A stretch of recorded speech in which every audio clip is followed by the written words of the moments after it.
8လ2026နေ့လေ17နာရီရေချင်နေဖြစ်ပါတယ်ဒီကတလမ်းမခတ်တက်ပါတယ်ဒီကအမတန်စီးနေပါတယ်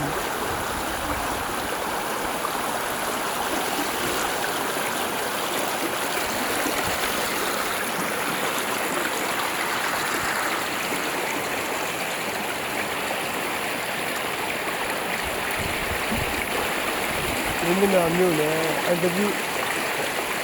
နားတော့ဒီချီလေးဖြစ်ပါတယ်လူကြီးလမ်းကြောင်းအမတန်မှကြီးပါတယ်ဘုဒ္ဓတခုလေးကကြာကျိုးတော့ရေလူဒီပါဖြစ်နေပါတယ်